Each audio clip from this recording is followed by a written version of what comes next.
Hey witches, if you are enjoying Waking Up the Witch, then you're definitely going to want to check out my magical shop, Moonbee's Wellness in Medford, Oregon. We have a curated collection of crystals, incense, sage, witchy books, tarot, oracle, and so much magic made locally here in the Rogue Valley. Whether you're just beginning your witchy path or you've been on this journey for quite a while, we have so many items to support where you are in your journey. And we ship anywhere in the US, so no need to be local. But Moonbees is more than just a shop.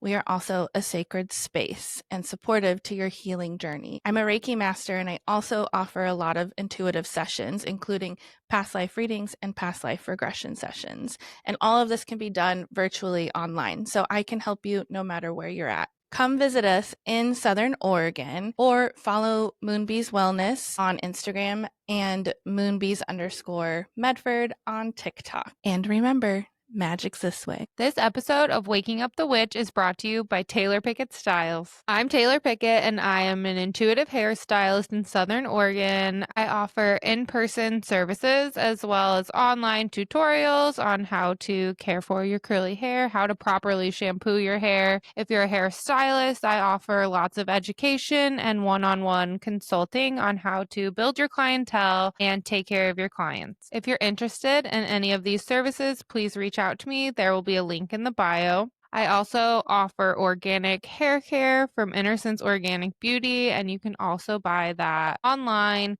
through me, link in the bio, and also on my Instagram page, Taylar Pickett Styles. I also have a TikTok page if you're into just talking a little bit more deeply about things, going into deeper dives about hair care, self-love, and self-worth. My TikTok handle is Southern Oregon Curl. And don't forget, tame nothing, nourish everything. Enjoy this episode.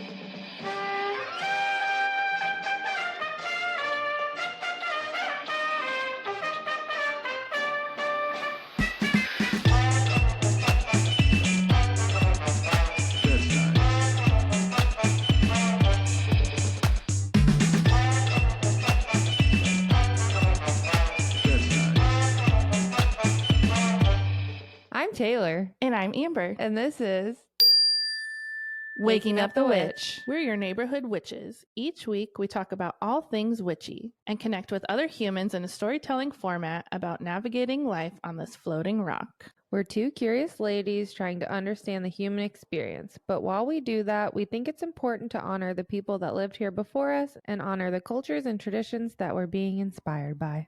This podcast is about waking up the witch, which means we are learning and growing every day. That being said, we are always open to feedback on how we can do better. The views and opinions of our guests don't necessarily reflect the views and opinions of Waking Up the Witch.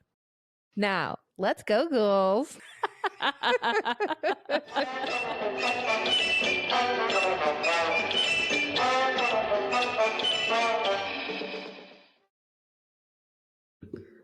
Which is funny because I remember being poor and being like, I wish I could just afford curtains. Now you have an abundance of curtains. I have all these curtains. I was laying in bed last night thinking about something really tiny that I had that I was like, damn, I literally have always gotten anything I've ever wanted. I kind of love that. Well, duh. We have to look at your human design again. I really keep forgetting what you are, and I want to remember. Because I want to say you're a Manny Jenny, but I think... That sounds like you just called me a transvestite. No, I did not. Speaking of, okay, I'm just going to start like this. Hey. So Kurt keeps asking me to watch these movies from his childhood with them, and two of them are like kind of drag queen movies, and I'm like, your mom was so cool. Like, these were just movies you had at your house. The Birdcage. Have you ever? You've never seen The Birdcage? Girl, no. I just watched it. It was so good. It's so good. And it's then, such one of the best. Tu Wong Fu. We watched like a year or two ago. Oh my god, Tu Wong Fu is and I was like one of my favorites. Bawling my eyes out, but I had never seen either one of these movies. And Kurt's like, oh yeah, these are like my child. I'm like, can you quote this whole movie? I love that. I love that for him. But Robin Williams is in both of those. Is he? Yeah, he's like the guy that gives them the ticket to That's go. true. At the Yeah. restaurant when they pull down the Yeah, I was like, "Aw, he's such an picture. ally." I also saw a video Oh. of him and then the other guy that is the actor in Birdcage. I don't know his name. Oh, yes. I Fuck. should look He's it up. so good. Hold on, I'm gonna look it up. Ah, But he hadn't come out yet, and when they Oprah, recorded that? yeah, Oh my gosh. and He's Oprah was like, "Why are you so good at playing a gay man?" And Nathan Lane. Nathan Lane. Um, and Robin Williams like interjects and he's like, "Girl," and like trying to just divert the conversation and starts Oh. acting all gay. And it was like really sweet because then an interview later, Oh. he was like, he really like saved me in the moment from having to publicly be outed by Oprah basically on TV. Oh. He's like, I don't think that was Oprah's intention, but it definitely like wasn't ready to talk about that. Oh my gosh. He was just such Robin a Williams was one of the incredible. hardest losses. Like I remember like it's one of those things that's like seared in my memory of like when I found out that he died. Like I Mark and I just got back from a camping trip and we arrived at my mom's house for whatever reason I don't remember, but she like told us and I was just Sad. like so devastated and like it was painful to watch anything that he had done because I was just like he's Yeah. gone. I mean, and Miss Doubtfire, he is in drag, so So yeah. good. So good. He was definitely an ally. Aw. Speaking of that, today, watching news stuff, it seems like Trump has declared war on all American cities that are quote unquote democratic It's run. And so fucking so crazy. this is definitely like the beginning of The Handmaid's Tale. I just wonder if like how long are we gonna let this keep going on? I know. I'm like dumbfounded by how much this like keeps happening and like what can we do to fucking stop it? Like Oregon I is also filing lawsuits to block this, but yeah. they're still here. So like how do we overcome that happening? Like it's so crazy I and also don't want to give Trump the full credit of it because I know that no, he's just the he's the puppet puppet. to like a bigger scheme that's happening. He's just the face of it. Like this man is not smart enough or intelligent enough to come up with any of this stuff. No, He's he's just running the playbook. yeah, he's just like he doesn't even make fucking sense when he speaks. So how No. is he going to be the one coming up with all of this? He's just the puppet to all of it. But also I'm like I think as I was just walking to the bathroom a minute ago thinking about this, it's like we're just gonna keep doing what we're doing as long as we can and Yeah. trying to enjoy every moment of life and keep putting out this podcast and celebrating with like a big witchy community and like trying to support each other with our money and keeping it inside and like Yep. um but like who knows what's gonna happen. So like I don't know. Do we just dump all of these episodes onto the internet at some point so that they can be consumed before they're not allowed to be anymore? Like, here, take this all unedited just so that like you got to I don't know, experience a little joy before it was I taken know. from you. This Yeah. could be illegal coming up. Like, who Yeah, that's knows? not impossible. Same with your entire business. Have thought about this every day since we found out that he was going back into office of like the struggle of being an out loud proud witch and like being that safe haven for other like-minded people knowing that like you're safe here, I'm an ally to those um that are being discriminated against and like and I'm not saying all are welcome anymore because there's so many fucking terrible. Wait, we should change your business to just like the Church of Moonbees and have it be like an actual spiritual place where you don't have to pay taxes and you can't be discriminated against for your religion. You can just make this a church. Okay, how do we do that? I don't know. We'll Because it Google it is after. kind of a temple in a way. Well, I mean, the Church of Satan does it, and That's true. so I think even if you contacted them, they could legally help you with some stuff. And you could even be funded, like, by them, not funded, but, like, protected by them by Yeah.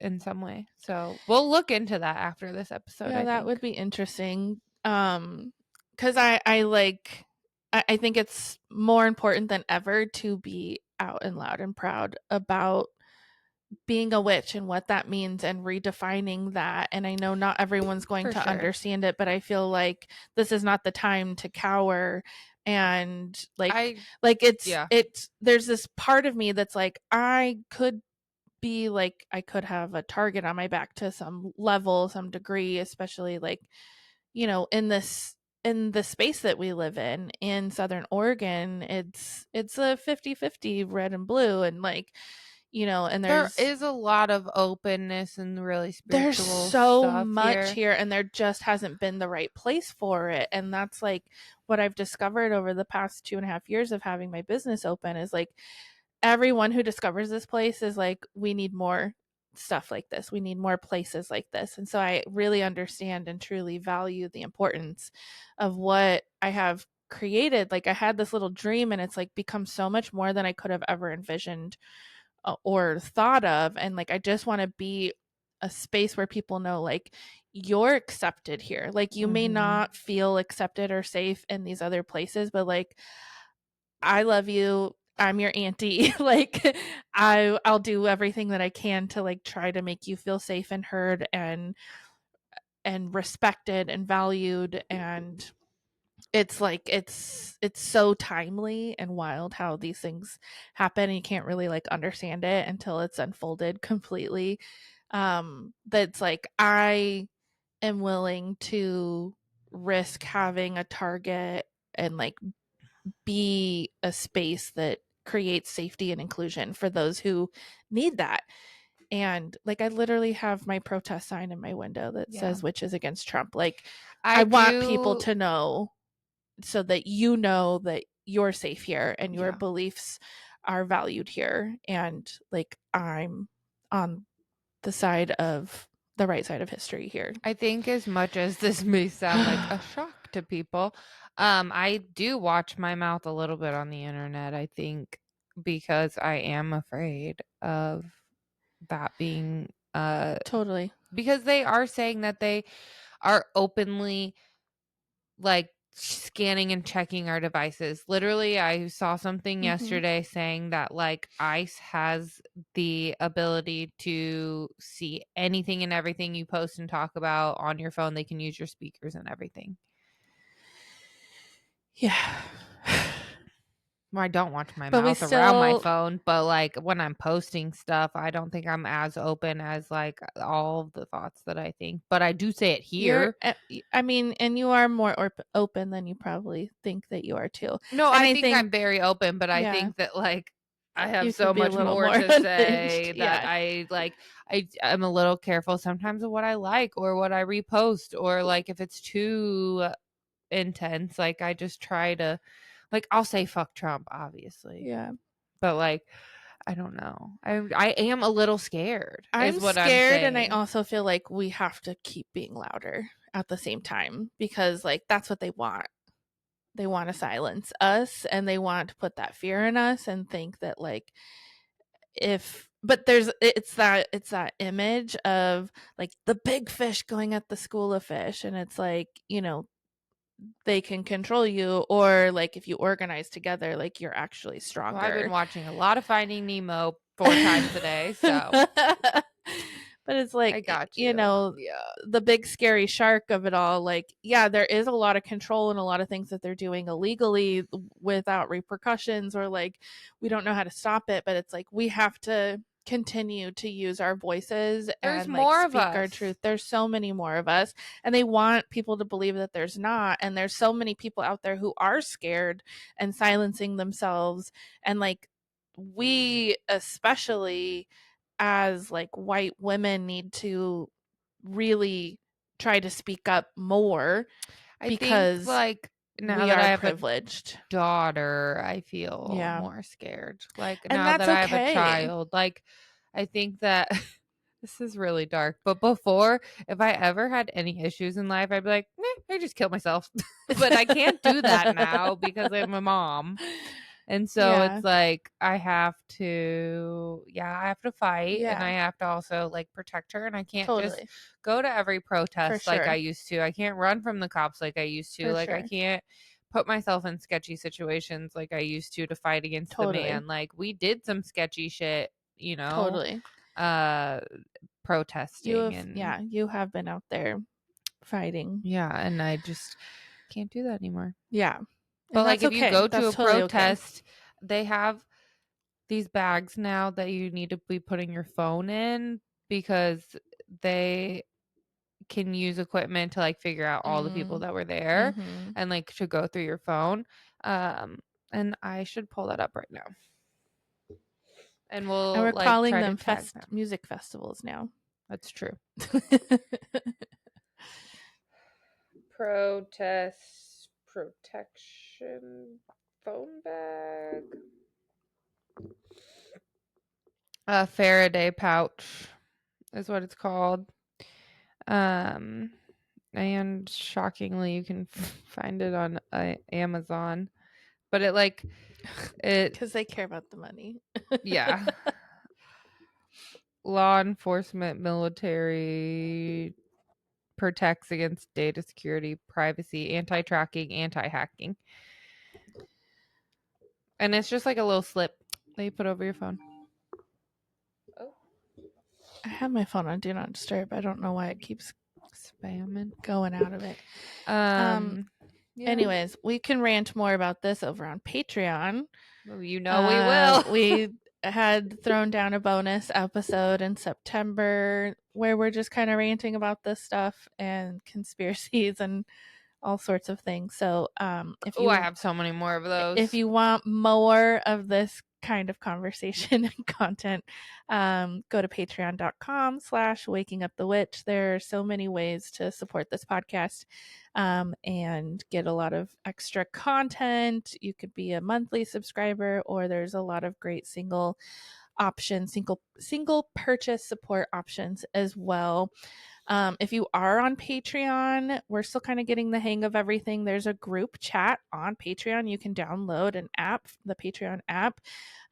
Whether you are a free subscriber or a monthly subscriber, we have two different chats going where we just kind of connect with you and we want to hear from you and have conversations and share in Yeah, I some love a group chat. magical inspiration and card pulls and all the sorts of things. So, Yeah, please join us on Patreon. Every month gets better because there will be backlogged episodes. And so if you started before and you felt like there wasn't a lot of value in it, we are adding multiple episodes every single month as bonuses and having so many more treats for you to go back to. So we honestly give so much. yeah, we It's do. kind of amazing and I'm really loving creating the digital content, and Taylor's creating so many amazing playlists for Spotify that are And the more such a people jam. that join us on Patreon, the more money we can put into this and the more streamlined it can be because we can hire someone to help us. Yes, which we really need we need a So, helper. because right now it's just like, oh, did you do that thing? Yeah, I did that thing. Okay. No, Taylor, do this thing. So, the more of you that join us, the more we can give Yeah. easily. So we have a really great guest today, and she is local to Southern Oregon. She is a mental health therapist, but she's also a death doula. So this conversation is, I think, so valuable. We all, I'm sure, have contemplated the afterlife and what the death process is like, and it's very daunting and taboo, especially in our country. We don't really have the best celebration or understanding of death, and we all kind of just talk about it and pretend like it's not going to happen. So this was a really enlightening conversation, and I think brought a lot of softness for me around like those fears and unknowns, and Yeah, I think also if I wasn't so tired, I could have engaged more, but I feel like there was a lot of good stuff, and maybe totally. even we could have her back again for more Yeah, conversations. I think there's a lot there. We also So talk about much. some cool Oh, ghost ghost stories. stories. This Hell one's yeah. really exciting. Lots of Full body chills. full body nipple chills in this episode. So we hope you enjoy this conversation with Samantha, and see you next time. Enjoy. We're going to start by taking 3 deep grounding breaths in through the nose and exhaling out the mouth, allowing us to arrive feeling open and safe and held. Begin breathing deeply through the nose and exhale. Another deep breath in and release. And this last one, breathe in all your blessings for today. And on the exhale, grounding you deeply into your body, into the space, and into the earth. I'd like to take a moment here to open this container by inviting in our spiritual guides, our ancestors, angels, and any other loving, supportive energies holding us in a safe and loving container where vulnerability can come through, and trusting that whatever is meant to be heard by the collective is what comes through in this conversation today. One more deep grounding breath in and release, fully arriving in this present moment. Thank you, thank you, thank you. Wow. Sorry for the jarring. Exhale. That felt good. Are you awake yet? No. But I don't have to talk. We'll let our guests talk now. Welcome. Yeah. Please introduce yourself. Sorry. Thank you. I'm very excited to be here. A little bit nervous, but mostly excited. Awesome. My name's Samantha, and I'm a therapist, so I'm an LPC. I'm also a death doula. I'm a clinical supervisor. I'm a published author. Yeah, I wear a lot of different hats. Amazing. We're Yeah. so excited to have you here and to learn about your journey and talk about being a death doula. I think that's a really important conversation, like full chills as I'm even thinking and saying that. Death is very taboo, especially in our culture. Mhm. I think it's something as humans we think about a lot because it's like the biggest question mark of our existence and what that's like.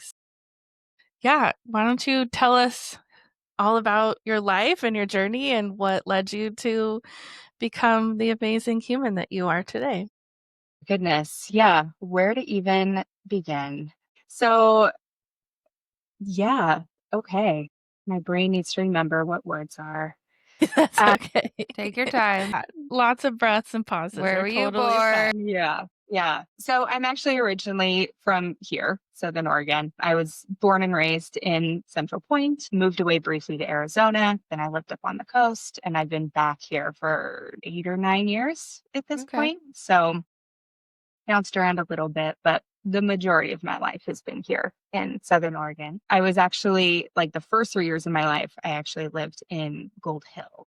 And so my parents would probably argue that that house was not haunted or that I was too young to really remember that house. But I argue that it was a very haunted house. And I think Tell that's us Okay. about where, that.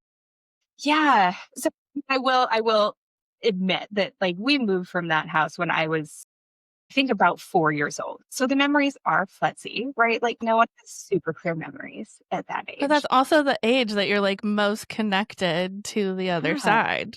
Yeah. And Gold Hill's a spooky old kind of pioneer town anyway. Totally. And so, I have positive memories. Like I remember the train tracks ran right behind our house. So I would like run on every day and wave at the train conductors and we Cute. had our little moment together. But I also remember like I would just have these moments, especially in the room that I shared with my sister, where like I have these foggy memories of just like these black shapes being Mhm. in that space and they really freaked me out. And I remember seeing them in the bathroom as well. And so those are some of my clearest memories from that house. And then from that point forward, I have never lived or worked in a place that wasn't haunted. And so I think for me, there's always been this like connection to like the other side or the paranormal or energies or whatever we want to label that has Amazing. made me really fascinated um, and pretty okay with death and the fact that Mhm. there's like for me, I definitely believe that there's more than Yeah. just this present that we're living in. Totally. Yeah. Absolutely. So cool. I know. I'm sitting here I'm thinking like, how we can make sure this episode comes out like near Halloween so we can talk right? We can adjust about, things if we need to. yeah, spirits and Well, I'm Haunting. wondering, my first question is like, did you grow up with any sort of like religious upbringing? Because I know some religions are like, ghosts aren't real. There's nothing after this. It's just, heaven or hell. And I know that that can Mhm. be an influence, especially coming from like your parents who are like, oh, no, no, no, no, Samantha, you're just making it up. And I think that's so common, even without religion, to like, as humans, like, I think it can be scary. So we just want to be like, it's all in your head. And that's like a huge thing about mediumship and psychic abilities, which I believe we all have. Mhm. It is like we're just taught at such a young age that it's not real. It's in our head. Yeah. That was definitely messaging that I received. That feels Yeah. very resonant. Yeah. And we weren't particularly religious. I think technically we identified as Lutheran, Okay. but we did not go to church. That wasn't, Mhm. we did vacation Bible school in the summer. Okay. That was always a thing. We went and did that with my cousins through their church. mm-hmm. But for me, that was never something that I resonated with. I enjoyed Mhm. the activities. I thought Yeah. the art projects at Vacation Bible School were fun, but I was never like into Jesus. That just Yeah. wasn't Yeah. my thing. And my parents never went, I mean, they kind of went to church in their childhoods, but Mhm. as far as raising us, that wasn't something. But I think generally speaking, we identified as Christian of the Mhm. Mm-hmm. Lutheran variety. Mhm. And then but we were given the freedom to really decide if that was something that Love worked that. for us and wanted to incorporate. So I would occasionally go to church with my friends to like their youth groups or whatever, Yeah. and I hated it every Yeah. time. Yeah. It was not for me. Um, I'm curious how many siblings that you have. I have one younger sister. There's 3 years Okay. between us. Nice. I had another question, but I don't know what it was. I'm so sorry. We don't usually record this early. It's all right. Yeah. Oh, I had a thought and then it was gone because this is also So quite early great. for We're me. being ghosted by our questions. Seriously. Yeah. You had talked about like messaging around spirits and things like that. And Mhm. definitely, I think throughout childhood, I was told that like the experience I would say that I had or the things that I was seeing or whatever were just my imagination. Huh. I was a creative kid and my imagination was running wild. And so it was pretty dismissed. And that Yeah. I remember really struggling with because it felt so real to me. And I Yeah. couldn't figure out if it felt that real, how I could possibly be making it up. And so I just did my best to ignore it. Yep. And So through like middle school and high school, I did the best I could to sort of shut that down and just pretend like So it it was wasn't still very happening. present, like in your Oh yeah. teenage years too. How was it Yeah. showing up for you? Probably the clearest example is I used to, in high school, I volunteered for the Southern Oregon Historical Society as a tour guide. Cool. So cool. So if you ever did a Beekman House tour back in those years, you would have seen me. I wore the period costumes and I Cute. always played a piano student. So I was in the parlor of the Beekman House primarily. And when people were in other parts of the house getting tours, I would play the piano and sing. And I was like background entertainment after my portion of the tour was done. That house is super haunted. I mean, Jacksonville in general, very Yeah. haunted town. Oh yeah. But yeah, I mean, we would even have guests come up to the house and talk about people that they had seen, like looking out a particular window. And so there were definitely experiences in that house where I don't know how else to explain it except that it was paranormal. And, Mhm. uh, even at our house growing up, like if I was home alone, I would hear distinct footsteps in the hallway. I always had my bedroom door shut because I didn't know what was going to be coming down that hallway. I would have experiences where like my bedding would be pulled off of me in the middle of the night Nope. from like the foot of my bed. Nope. Chills. Like, and it's so weird because it's not like we lived in an old house, but there No, was, that's your ghost. yeah, Your pet ghost. seriously. So yeah, I mean, I had a history of experiences that I couldn't logically explain, Oh my but gosh. it was just my imagination. But when I moved to college, that was when I started feeling like I could step into that more and own the fact that what was happening was paranormal, Yeah. and that it couldn't be reasoned away by blaming it on having an overactive imagination. No. Like, I was definitely mature enough to know how to distinguish between what I was fantasizing about or daydreaming about versus Mhm. what was actually happening in my lived experience. Absolutely. Was anyone else in your home experiencing any of these things? Not my parents, for sure. I think they've always been pretty, especially my dad. Like, that is not something that exists. Nonsense. Yeah, it's total nonsense. My sister and we always joke that we're like psychic sisters because she would have experiences of her own, or sometimes we would have, like, through the years, we've had like the same dream, or Interesting. like we've dreamt something about the other, and then we'll be like, hey, I had this crazy dream about you, and then we find out that it actually did happen to them like a few Wow. days before or whatever. So that has always been the thing between my sister and I. Cute. Cool. Can we pause? Getting blinded again. There's this like super bright white building across the street, and even I guess on a cloudy day, like that's where the sun hits and it just bounces back in here so brightly. Hmm. That's Then you always start fun. seeing red. Yeah, who needs their vision, Yeah, right? yeah, Overrated. exactly. 100%. I feel like I was Yeah, going cross-eyed. but yeah, that's no good. That's not sustainable. My mouth was like half open. Probably watching this on YouTube, like, what's wrong with her? Okay, I'm so sorry. Keep going. It's not You're usually this good. chaotic, I promise. It's just the I vibe love a little today. chaos. Yeah, You it's know, it's the totally first fine. day that we had fog this year or this fall season. Mm. So it's Maybe the in my energy is head. just foggy. Yeah, I'm fogged. Yeah, you're just picking up on it. I was about to break into song, but I just think Don't there's hold enough back. going on this episode. Okay, as you were. Oh my goodness, I don't even know where I. Let's go to college. What are Yeah. you Okay. like doing in college to kind of like tap into that psychic ability and like explain what you're experiencing? Yeah, college was crazy for that sort of thing. The whole time I was in school, I worked for the university as well. So I worked in our conference department, which I don't know if this is an important detail, but it might offer some extra context for what I was experiencing. So the conference department hosts groups from around the world to come and stay on campus.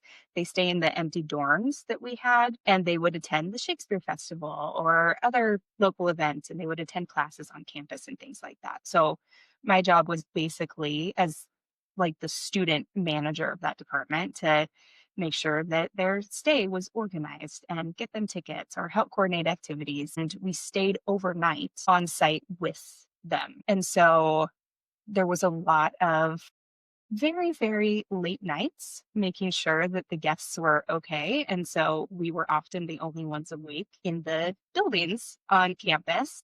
And so my dorm was in the oldest dorms that were there.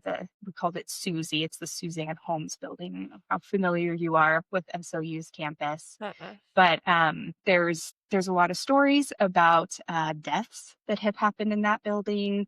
There's like tunnels that run underneath the campus. There's some history there. Okay. And not just me, but our entire conference staff, as well as like our linen crew staff, would have experiences where they would see um, there was one figure in particular that people would see all the time, or they would feel people behind them. Doors would open and close on their own. The heaters in the rooms would turn on and off by themselves. Like there was just always activity happening.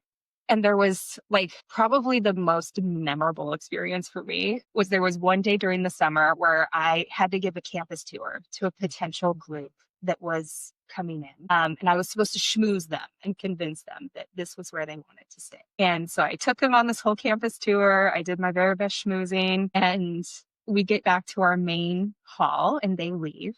And it was just me and another student manager from a different department who was in this building.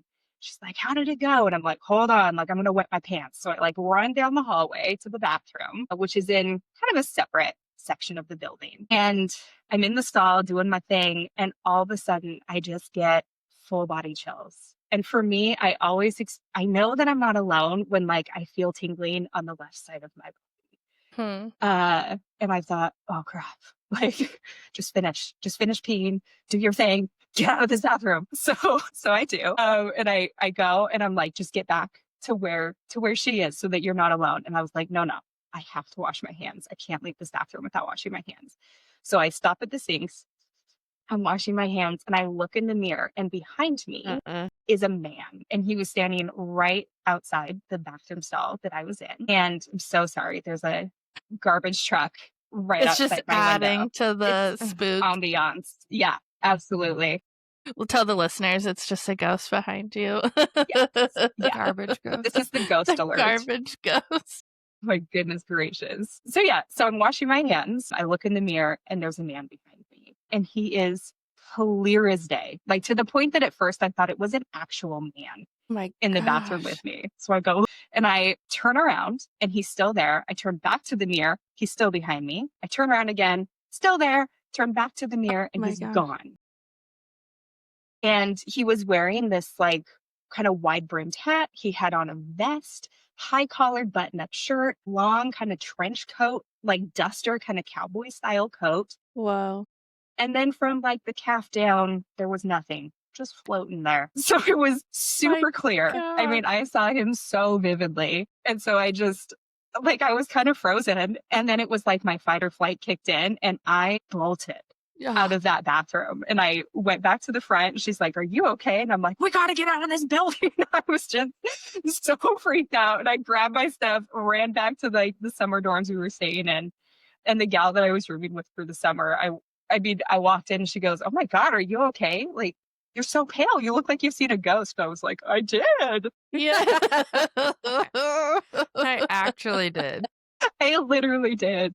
But the wild thing is that happened on like, I think it was like a Friday or a Saturday that happened. And so of course word gets around to our entire team that Sam has seen a ghost. Oh my goodness. And so like the next work day, like business day, I'm in the office and our like boss, I shared an office with her. And she goes, so I heard you had an experience. And she did not believe in ghosts, like at all. She was like, this building's not haunted. You guys are crazy.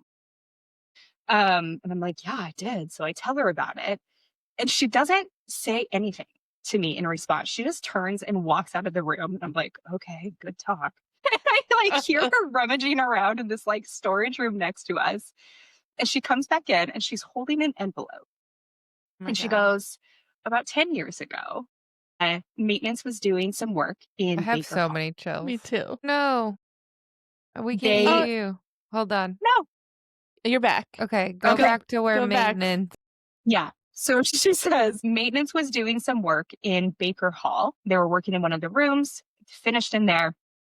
They go to the next room and they realize they forgot one of their tools down the hall. So they leave the room, they go down, get the tool, walk back to the room. And in the middle of the floor was this. And she's just waving the envelope at me.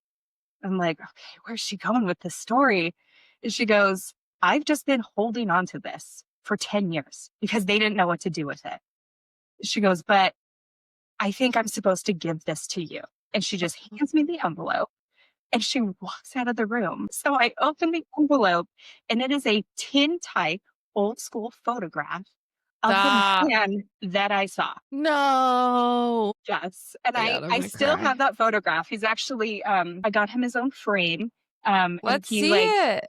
okay, let me go grab it real Okay. quick for you. Oh my God. My nipples are so hard. So hard. So many chills. Cool. Okay, can you still hear me? Okay, it was a real struggle figuring out which earbud went in which ear hole. Okay, so here he is. Oh no, it's kind of. Can you see Yeah. it? Yeah. That might be the best it's gonna get. That's okay. You can But take a like, picture and send it to us for I will. the I will. Instagram. So he's even like holding his hat. He's wearing the same freaking outfit that I saw him in. But it was like I felt my soul leave my body when she gave me this picture. And Do we know who he is? we do not. I actually, I want to take him down to the Historical Society. I was just going to Yeah. One say, can tell me anything about him. oh my gosh. But I used to keep him in my wallet because I thought he was protective. Huh? So, yeah, so I used to literally carry him around with me everywhere. Clearly he's been Wow. with me all of these years. But that was definitely one of the most profound experiences. Yeah. That would be life changing for sure. Yeah. Crazy. And after that, my boss was like, okay, maybe there are some things happening here. I love that for them. I'm so curious what some of the other like deaths or like haunting things at SOU are. Do you know? Yeah, how much time do we have? Right? So I think every college campus probably has this story where like at some point, like a girl was lured into a space and like violently raped and murdered. There's one of those stories that actually happened in Baker Hall where that photograph was found. Wow. That supposedly happened in the basement. In Susie, the building that I lived in, so at one point the building was under construction of some kind and the basement flooded. And there was a little boy from the neighborhood who came into the basement and he was playing in there and a waterlogged mattress like fell on him and he drowned. And there was a gal who hung herself in one of the basement rooms as well. And so that room was turned into a storage room. Wow. Yeah. So, there's A so lot. many. Lots of Yeah. wild stories. Yeah. There's a lot. So, did you go to school? What were you going to school for? So, originally, if we take it all the way back to childhood, my original life goal was to be a professional singer who looked like Barbie and sounded like Celine Dion. Love it. Yeah. So cute. Secretly, I would So still love that. specific. Probably not going to happen. So at some point, I don't remember at what age, I realized that might not be a realistic goal. I should edit that. And then for years, I was going to be a dentist. I was going to be a Okay. dentist. I was going to move to Juneau, Alaska. Don't know why. Okay. And I was going to have 2 dogs. That was the vision. Very specific. So specific. And then I was like, wait, I'm really terrible at math. Maybe I shouldn't do a career that involves a lot of science and math. So then I thought maybe I'll be a teacher, maybe I'll be a therapist, maybe I'll so kind of moving in that direction. So when I went to college, I originally started out as an English major, quickly realized that I hated it. Um, and so I switched gears and I ended up majoring in psychology and I minored in European history. And then after my bachelor's, I went straight into my master's program. So I have a master's degree in mental health counseling. Awesome. Amazing. Very needed in this world. Yeah, I'm a little biased, but I would agree. Yeah. Thanks for doing that work. We need you. Uh, yeah, I really enjoy it. Do you specialize in anything? I do. So I specialize in grief and death preparation, Okay. but I also love working with anxiety, trauma, identity pieces, and all of those may or may not relate to death and dying. Mhm. Oftentimes they hold hands, Mhm. but plenty of people come to me for totally unrelated things to death and dying and grief and all of that as well.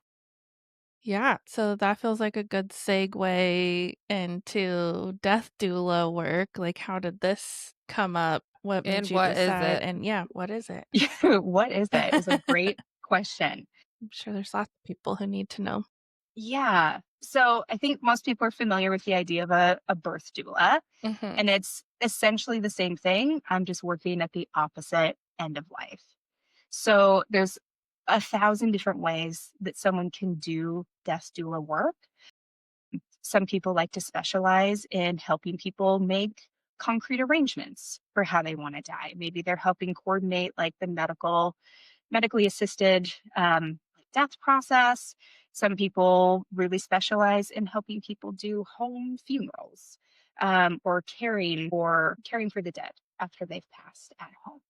Um, for me, I tend to do a lot of like legacy work and finding meaning and how do we want our deaths to look?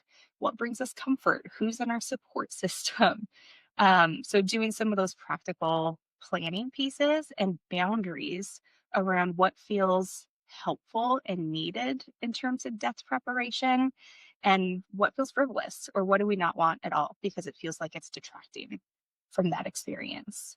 Um, I I really think that the more we can embrace grief and our own mortality, the more empowered we ultimately become. And even when I'm working with anxiety or trauma or depression, or so often those pieces are related to grief. You know, we often associate grief as just being related to death. And even within death, there's a hierarchy of what is acceptable grief. You know, like if we lose a pet, people are like, "Oh, it's just an animal, suck it up." But like it's unrealistic to think Mhm. that different griefs besides human loss don't carry weight. We have lots of dreams, loss of career, loss of our physical health, pets, relationships. Like there's so many different ways that grief presents itself. And I think trauma, anxiety, our identity stuff, there's so much grief inherently wrapped up in that that I don't think as humans we can escape doing grief work. But Mhm. we as a society suck at grief. Yeah. And so that element often gets overlooked and it goes unaddressed. And I think that perpetuates a lot of problems. And if we can just embrace the fact that we're all going to die or we've all experienced grief, there's just a different level of empowerment that comes with that. And that's where I really get drawn into the work. I love that. That's very helpful. And I love the idea how you explained like what you do as a death doula because all of those things are like true in birth doula work where you are like what does this experience look like for you? Who's involved and what are your boundaries and there's a lot of people who want to be there at the birth that maybe you don't want and I'm sure that I'd never thought of the same being true for death like everyone Hmm. wants their last goodbye with you but that could just be really painful for the person experiencing death. Sure. Yeah. And it's such an intimate moment that it's not Totally. necessarily something that everybody wants an audience for. No, God, no. Yeah. Do you work with mostly elderly people or people that have been like given terminal like are terminally ill? I work with all ages. So, I mean, right now, I'm like trying to think about my caseload. Right now, honestly, I'm doing mostly grief work. There's death is a hard sell. Yeah, And like, so where would people even find you, or how do people know that, like, that's something that they would want or need? Like, I don't think the average mm, person knows that a death doula is a thing or an option. I would agree with you. I don't think that it's a well known thing. It's a rare occasion that I run into someone who goes, "Oh, you're a death doula. That's so cool. I've heard of it and I know all about it." There's a lot of Mhm. explaining that I Mhm. do around that. So people have to really know what it is in order to seek it out. And so, regardless of whether someone is coming to me for death doula work specifically, it's part of the perspective that I hold. And so, it's always something that I'm considering in the back of my mind, even if we're not specifically doing death doula work together, because those questions around meaning and legacy and our boundaries and our identity and all of those pieces are part of the human experience. And so Mhm. I'm even if they're not wanting death doula, quote unquote specific work with me, they're still getting a flavor of it. Uh-huh. Mhm, So I'm gonna force it on them whether they want it or not. mhm, But right now, like most people find me because they're looking for someone who can bill insurance, first of all, Mhm. someone who is proficient in grief Mhm. or trauma often. And so people will find my profile on like Psychology Today or they come Mhm. across my website and then they reach out to me for that. I've really only had just a handful of people reach out for the death doula specific Mhm. piece of what I offer because it's just not a well known thing, but I'm hoping that it becomes more of yeah. a well known. Totally. So what do you mean by, like, building legacy? So it could look so different for so many people. A lot of folks, even if they're not concretely like facing the end of their life, there's this almost expectation in society that we have to leave something behind. For a lot Mm. of people, that might be their kids, like their kids are their legacy, their name, passing that on is their legacy. But for other people, they want to leave a mark on the world in a different way. And there's a lot of grief that comes with feeling like maybe they don't have a legacy or they haven't Mhm. done anything worthwhile. And so part of the work around that is looking at how they want to be remembered and reframing some of their beliefs around what a legacy, quote unquote, should be.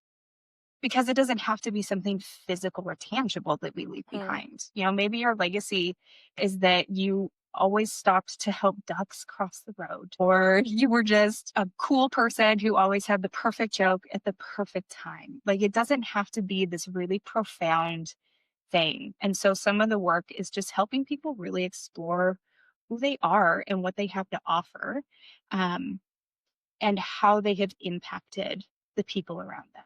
And so that can become some of the legacy work.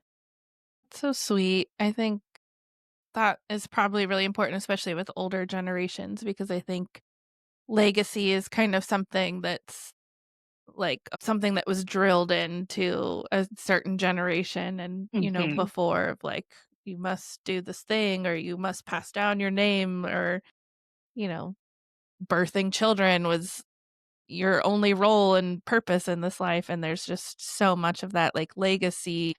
I'm sure on some level still resonates with a lot of people in like our generation, but I think it just has a different meaning now. So I love that you can help others like leave this world knowing that your life as a human being is important. Yeah. Yeah. Yeah. Thank you. Yeah, Hmm. that's very Yeah. cool. So, since you deal with death all the time, what do you think happens? What's your hot take? Obviously, there's no right answer, but Yeah. No right answer. My hot take is largely informed by honestly, the professional hypnotherapy training mhm. that I have had because I really wanted to specialize in past life regression work. And so Yep. I did a ton of like professional hypnotherapy training and went on to be able to do that kind of work. And the experiences that people had in the past life regression hypnotherapy that we were doing was weirdly consistent. Mhm. And what I mean by that is, as we were doing the trance work, getting people grounded to a place where they could start going back within their own timeline, there was always a point where, as people transitioned out of this current lifetime, they experienced what I think of as like a cosmic waiting room. And it was essentially just this like really beautifully profound, healing, energetic space. And they would often describe the different swirling energy patterns, that it felt like they were home, that it felt really rejuvenating. For some people, they could sort of see and hear on the outskirts, like people that they know, both living and having passed on. So it just felt really familiar. And there have been other hypnotherapists who have specialized in past life regression work and wrote some books on it, who have reported similar findings with their clients. And so I think for me, that's a big piece of what I believe. I think that there's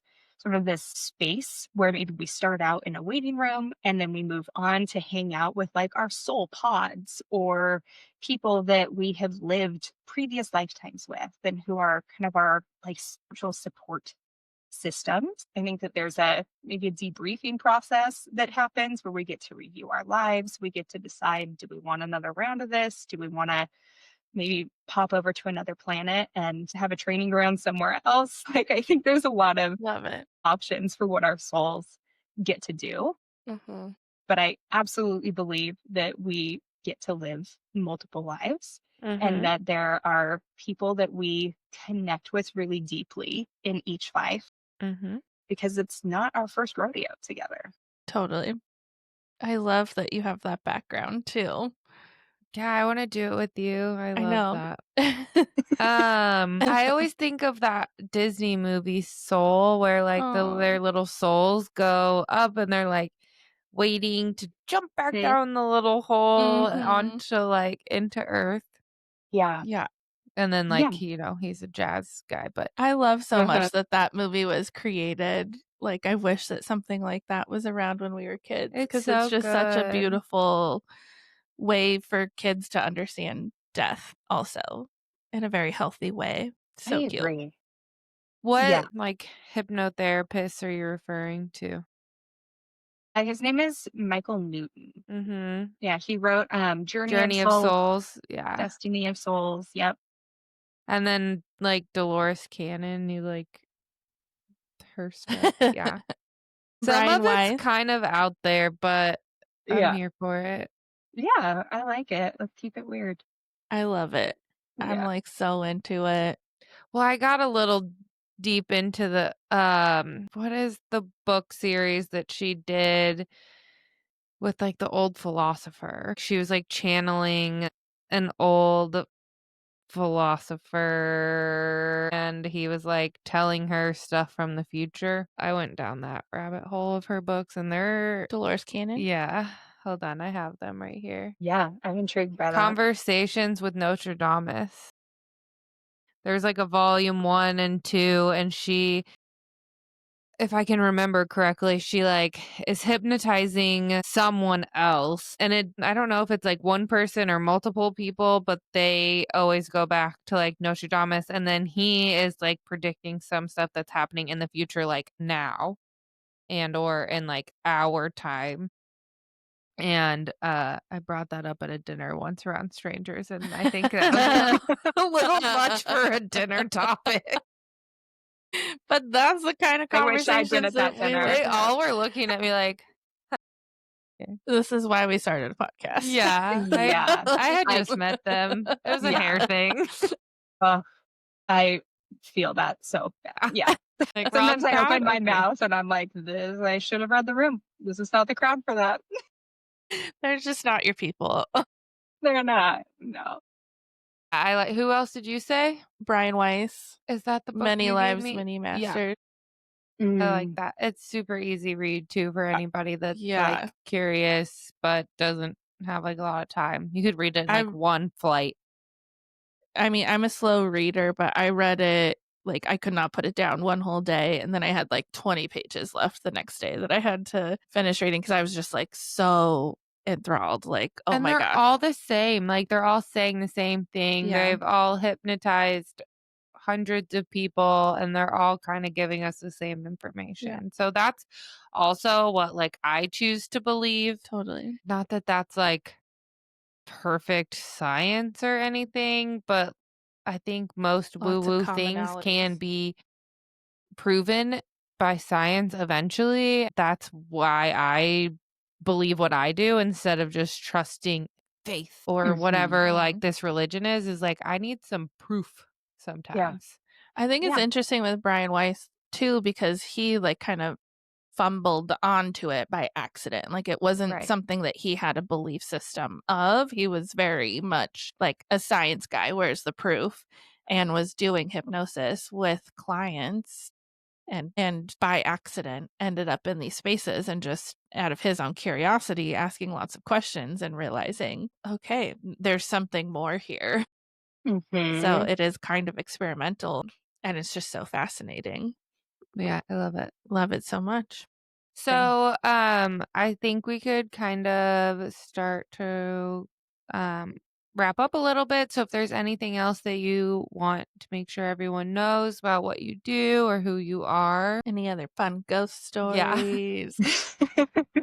Any other experiences as a death doula? Things like I think too, like some peace of mind for people because death is just like this thing that I think we all fear on Hmm. some level, even if we're like more comfortable with it. Yeah. You know, you're so right. People have intense existential dread, fear of death, fear of the unknown. Not Um, me. and I think that, I mean, so much of it does start in childhood. Like, I can remember when I was like 6 or 7 ish, my grandpa died. And that was my first experience with death. And I remember being told that, he passed away, he's being cremated. They kind of told me what that was. But at that age, you don't have a context for what Mhm. that really means. And I think it was at that point that I had what I would consider my first like past life memory, where it was like the night before we were going to do his memorial. I had this really vivid dream where I was a young adult. I was wearing this like cloak. We were walking down this dirty, muddy street surrounded by these rickety old buildings. And we were just in this procession following um, a body that was being like carried on a horse-drawn wagon. We went out to a pyre. The body was placed on the pyre, and we all stood there as it was being burned. And at that age, like, I don't know what the fuck a pyre is. Like, Right. there's nothing I would have been Crazy. exposed to give me that visual. And I didn't have the words to express why it freaked me out so much. And the Yeah. morning of the memorial, I was freaking out. I was sobbing. I did not want to go because I was convinced that we were going to go watch my grandpa be burned on a pyre. Yeah. But of course, I don't have the words to communicate what that visual was. Yeah. And so for so much of my life, that was my association with death. And it was Mm. terrifying. Mhm. And so I think, I had to go through a process of being able to place that memory into a context and unlearn what my associations with death was or were. And I think that that's true for so many people. Mhm. And so often when we get down to it, it isn't death itself that people find scary. It's fears around what will happen when we die. Is it going to be painful? Am I going Mhm. to be in misery? Am I going to Mhm. be aware of who I am at the end of my life? Am I going to still remember the people that I love? What's the impact that my death is going to have on the people that I leave behind? And it's all of those pieces that freak them out so much that makes us death avoidant. Mhm. And so I think that's part of the work, whether we're doing it with someone like me in therapy or just exploring on our own, but making peace with the fact that there's some things that are going to be beyond our control, but Totally. the pieces that are within our control, how can we unpack that and make peace with it, or find some sort of like safety planning or planning in general around what death may or may not look like. And how can we be okay with the fact that it's something that every single one of us is going to experience? Yeah, I think a lot about like, I think my whole life I've been afraid of like dying young.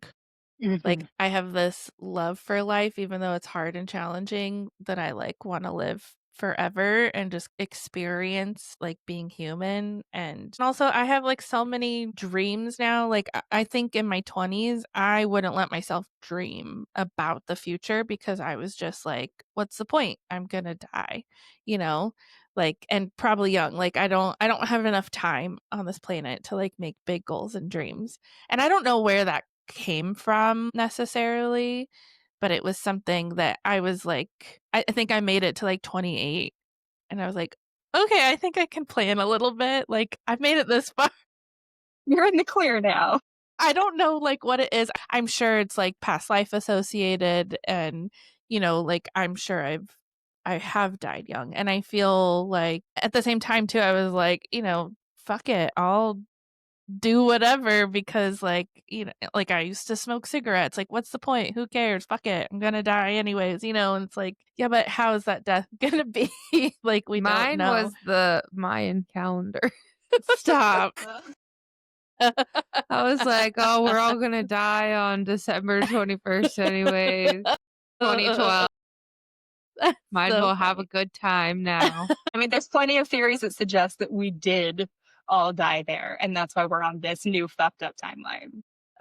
Oh my god, it's really bad. It Get me is. off this ride. Yeah, this is not what I signed up for. Yeah. I want to review my soul contract. I want to see I what's in. know. Those memes are always so funny. And for some reason still I like love being here and I love making these connections and like doing this is like Mhm. it's been so life-changing and eye-opening and yeah, I think a lot now like I mean, I'm about to be 40 and like my brain is I don't think I've ever been like someone like I love getting older, honestly. Like I've never been someone who's like afraid to get older other than the fact that death is looming somewhere out there in the Mm. future. Everything hurts a little bit. Everything hurts a lot Yeah, more I now, feel that. but I do think about like this life that I have built that I allowed myself to dream into and like there's still that looming like early death thing in my brain because now I'm like almost 40 and I realize like I'm not old at all where I thought like being 40 is that's when you're old. Like I still have so much life to live. Like I have too many plans for this life. Like I just want to keep living. But yeah, I don't know. That's my personal journey around death. But I too same thing as you have a lot of like beautiful understandings in my body of what the other side is actually like and I commune with those who have passed and I have like a deep connection with my ancestors and um to me like their life and their death like it's something I take a lot of peace in but I know that a lot of people don't so I think about like my husband for instance like if I were to go first like how that would just destroy him, Mhm. I think a lot about him, and like that piece of like how could I like ensure that he would be okay? Because I know like I'll be right there with you, but he doesn't have the deep connection, spiritual connection like I do. Where like of course I'd be destroyed and devastated if he passed first, but I also know like the connection that we would still continue to have. So it's just interesting. And I think it's also part of why people do hold on to like their religious beliefs and faith systems because it does kind of give us some peace of mind through the life and death process. But then there's also, like I said in the beginning, religions that are like, nope, like this is it. We're done after this life. And death is just something totally different. So I don't know. It's very fascinating topic and peaceful and scary and all the things. Yes, it really is all the things. Yeah. Yeah, I've just been like sitting here thinking of like all the people that I've lost just in the past couple of years and how much of a like big effect that does leave behind for everyone. Yeah. Yeah, and we often think of death as just the loss of that person, but there's so many secondary losses. There's so many ripple effects that come with that because suddenly it's like, okay, if I've just lost my mom, does that mean that I'm no longer a daughter? Like, how does that impact my Oh, identity and the titles that I use in my life? Or, I'm no longer the person that calls them every Tuesday. So now my yeah. routine has been totally broken. And we have to really rewrite our life script every time we lose a loss, whether it's a person or a dream or our health or whatever it is. It shakes up our entire ecosystem. Now that like you said that, it makes me wonder too, like, do you ever work with people who don't have healthy relationships with family and their death is looming and they're like struggling with, well, when they die, am I going to regret not having relationship with them? Because I know like we're kind of in a different world now where we're learning like just because they're blood doesn't mean that you have to continue a relationship if they're toxic for you.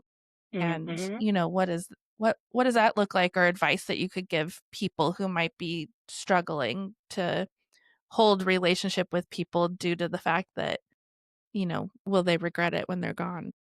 Yeah, such a good question. And it is coming up all the time. I have so many people that I work with who are navigating even questions like, do I go no contact or I've gone no Yeah. contact and I want to slowly rebuild that relationship? And what is that boundary going to look like? How do I protect myself emotionally? How do I engage with someone who feels unsafe now? Mhm. And regret is such an interesting thing because we can't possibly predict For whether or not sure. we're going to feel regret. So sometimes regret itself is a bridge that we may or may not cross. And so there's some level of radical acceptance that we have to have around the decisions that we're making currently that are in our own best interest and our own safety, and how we might need to pivot or navigate that differently moving forward. There's not a simple, elegant answer For to it, sure. really. Part of what I do is, I'm a pretty classically trained therapist. I have all the evidence based science. I can do whatever intervention someone wants. Mhm. And I am happy to blend in the woo woo pieces as needed. And for some people, the woo woo is where they find comfort because we can do meditation to try to energetically connect with people who have harmed us and try to make peace with that. We can write letters that help us express it. We don't have to send the letters, but we can process our emotions and identify the trauma and harm and hurt that people have caused. If we want to have all out conversations about that, we can with those people. And there's a thousand different ways that we can navigate that, but it does take a fair amount of insight and willingness to sit in that grief and pain that that relationship has maybe feels like a betrayal, or that the people that we thought we could trust have, voted against our own best interests, Yeah. or whatever that looks like and whatever that harm has been. But it's a painful process for sure, Yeah. and there's no. Absolutely. Absolutely. Thank you for speaking on that. I think it's one that a lot of people, especially now, can really relate to. And your words probably provide some bit of comfort or direction. Are you taking new clients at all in therapy? Or if someone wanted to work with you, could they? Mhm. So, yes and no. Hmm. My individual spots on my caseload for like one-on-one therapy, I have one opening currently. I'm not Okay. advertising that I'm taking new Great. clients. Yes. However, I do offer workshops And so if someone wanted to sort of like show up to a workshop or attend something like that, they would be more than welcome to. So, like Amazing. for the rest of this year, October, November, and December, I have 3 workshops that are actually for teens because I Okay. think that they're a spicy population that often Yeah. gets overlooked, and I have a Yeah. soft spot for them. Love. So October's workshop is a teen grief camp. November is called Strong, Safe, and Unstoppable. I don't even know the name of my own freaking workshop, apparently. And that is for teen girls and LGBTQ plus identified youth. And we're going to talk about like safety in relationships and boundaries and how do we say Love. no and all of those pieces. And then December's workshop is Adulting 101. So we're going to learn things like time management and more boundaries and assertive communication and uh, Amazing. budgeting skills, things like that that are really Things they helpful, don't but teach you in school that they we don't teach all in need. school. Yeah. Is this And then online or in person? so it's in person, it's here Okay. in Medford. So people can, if they're interested in signing their teens up for those, they can do that through my website. There's also advertising on Facebook that's happening. So they could follow those links if they were interested in that. In 2026, I'm going to alternate months. So one month will be an adult workshop, the next one will be a teen workshop. And they're Great. going to cover a variety of subjects. I love that. As far as like death planning, legacy work, things like that is concerned, for some people, it feels really vulnerable to do that Yeah. with someone else. And so doing that, like in therapy, might feel really intimidating. Yeah. So I actually have a end of life planning workbook that people could order if they wanted. That's also linked on my website, in my Instagram. And so it's really accessible. It's called the Next Chapter Workbook, Love. because my business is Next Chapter Counseling. And Cute. so if someone wanted to have a workbook that they could move through at their own pace, they could. It covers things like legacy and what message do you want to leave behind? If you have to plan your funeral, what do you want it to look like? There's a full guided thing for that. Amazing. Pet care, plant care. What do you want to happen to all of your shit when you're gone? So it's Hmm. really comprehensive. Very good. I love that. And you also mentioned at the beginning that you were a published author. I am. Yeah. So What other things did you write up in this world? Well, so the workbook right now is the one that's on the market. I have another book that's currently being reviewed, and it's called Good Morning, Mourning. Oh, And so it's going to be a really practical guide on what to do after someone dies, because that feels chaotic and like the rug yeah. has been pulled out from under us, and we don't know what to do in our grief. So it starts out really practical planning. Like, okay, someone's died. Now what? Here's here's how you call a funeral home. Here's the difference between long and short form death certificates. Here's how many you're going to need. Here's all the agencies that you're going to want to call. How do you plan a funeral? What are your body disposition options? So, real practical planning. And then as we move kind of through the timeline following loss, what do you like? How do you respond when someone says something that feels like a slap in the face Mm, because they're telling you that they're probably in a better place and you know that they're not in a better place because their place is at your side? Or how do you help kids understand and process that loss? How do you return to work when your wound is so raw and we're only given 3 days of bereavement leave, as if recovering from death is the same thing as like trying to recover from a blister from a bad pair of shoes. Like Yeah. it's truly. just, Wow. yeah, and if you want to maintain connection after you've lost someone, what are some ways that you can do that? How do we tap into that woo woo part of us if I that's love something that that. feels really resonant? So You're so cool, Samantha. thank you so much.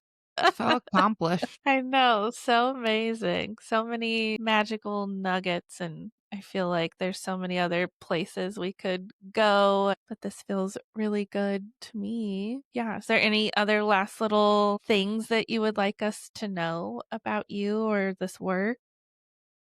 I don't think so. It's funny because when I was sort of mentally preparing for this, I didn't think I would talk about ghosts as much as I did. I'm But like, I want more. it's We my always want favorite. that. Like, wow, it's my favorite thing to talk about. I just did that for like 7 hours. Obsessed. Basically, you told us about your childhood Justin Ghost story. Yeah. Yeah, absolutely. So it feels like it works, but I kind of surprised myself with how much ghost influence there has been in my life.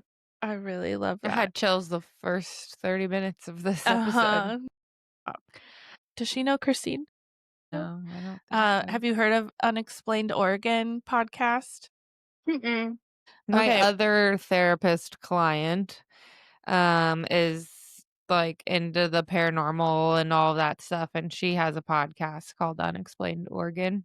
Yeah. It's funny because she's a therapist too. Yeah. That's why I Yeah. was like, there's a lot of connections. I wonder if you all know each other. No, I'm gonna But have to if look her you'd up. like, we We can put you in interviewed her. contact with her. Yeah, we did an interview with her here, and they always love hearing more ghost stories and talking this stuff. So I don't know, possible another Southern Oregon podcast opportunity for you if you Yeah, wanted, that'd be super where you cool. Yeah, I'll take just that. talk about ghost stories. Yeah, that's So right up my cool. alley. Love it. Cool. Well, we have 2 questions that we ask all of our guests near the end. And the first one is, what do, you, for self-care that you just can't live without? Yeah, that's a good question. And I will own the fact that I need to step my game up. Yeah. But there Girl, I are a feel you. few non-negotiables. So every like 5 weeks, I get myself a pedicure and a facial. I think those are, for me, vitally important. Yes. I mean, spending time with my cat, of course. She's the Cute. greatest thing in the world. What's your cat's name? Her full name is Countess Maisie Patricia von Flew. I call her Trish for short. I love it. Yeah. So yeah, we have a great time. And then I do a lot of baking. That's definitely something that I do. Fun. So I do a lot of baking, hand that out to people because I should not be eating all of that by myself. I understand that. Have you done any fall baking yet? I just made a raspberry crisp a couple nights ago. Yeah. So that was like Ooh. my first fall baking. Delicious. I have ingredients to make pumpkin chocolate chip scones, but I just haven't gotten the choice. energy to do it yet. Can I have some? Mhm. Yeah, I will definitely make a double batch Ooh. because they go fast. No doubt. It's a delicious combination. So excited. If you could tell your past self one thing, what would it be? And that can be yesterday all the way back to childhood. I think I would have to tell myself to say fuck it more often. It's been a more recent thing in my life that I've been able to differentiate between what are expectations of myself versus what expectations are being put on me by our fucked up patriarchy or society or other people in my life that don't benefit me. And so I would have loved to have been able to learn that skill at an earlier age and be able to step into who I really was without that shame component or feeling like I had to be graceful or sneaky sometimes about how I was being authentic with other people. I love that. Great advice. I Fuck also it. want to tell your younger self that you're not making it up. Yeah, that's thank you. She needs to Yeah. Your experiences are very real and Yeah. you're psychic. I don't know if you know this. I've been told. Amazing. Yeah. And would you like to do a collective card pull for us before we let you go? We totally could. Yes. So I actually have my Death Doula Oracle cards. Oh my gosh, there's a Death Doula Oracle. Yeah. And they're so beautiful. I'm obsessed with them. So let's get these bad boys out of the box here. See what we have in store for us today. That one just flew. I love when that She happens. wants to be seen. Fascination. Lovely photo here. So pretty. What does that mean? Let's find out, shall we? Okay. Oh, short little message for us. It says, purge. Remove mental and physical clutter. Short and sweet. Oh, That is a great message when we're talking about anxiety around death. Mhm. It's like there's nothing to really worry about or control here. Like, There isn't. just live Yeah. your life. Like, focus on that. Yeah. You Focus really on the have to just now. look into it. So good. Perfect. Thank you. Thank you so much for doing this. Sorry I am who I am today. Never I apologize. can't for stop who you are. yawning, but you're so not boring, and I No. can't form a full thought to save my life. You're good. But I'm glad that you carried the weight for us today. Anytime. Between Taylar and I is we're always like exact opposite, and so this is always in flow and working great. I also just think that everything you said made me think a lot. So then I was like thinking too much to like respond. And I don't know if it was like my ADHD, but I just like you just had so many brilliant nuggets that I just have a lot to think about, I think. Yeah, very engaging. Yeah, you're Appreciate very that. amazing. We're so grateful. Do you want to plug your website or any other place where you Sure. might want people to discover you? Yeah, always happy to do a plug. Sorry, that was me organizing cards in the background because Little ASMR yes, fidget. that was, you're welcome. Bonus ASMR content for you. So my website is nextchapter.org. And you can find me on Instagram at next_chapter_counseling. And I have recently, as in like within the last 3 days, started making some really stupid, dorky reels on there. So if you want to come watch me embarrass myself in real form, that's the place to We do would love it. to. Your legacy you've begun. Yes. Yeah. And of course, if folks want a copy of the workbook, they can get that through Instagram or my website. Awesome. Thank Well, you thank you so for everything. much. Thank you. My This God, was this great. was great. Yeah. Good Awesome. times. Okay, Okay. hold on. Pause.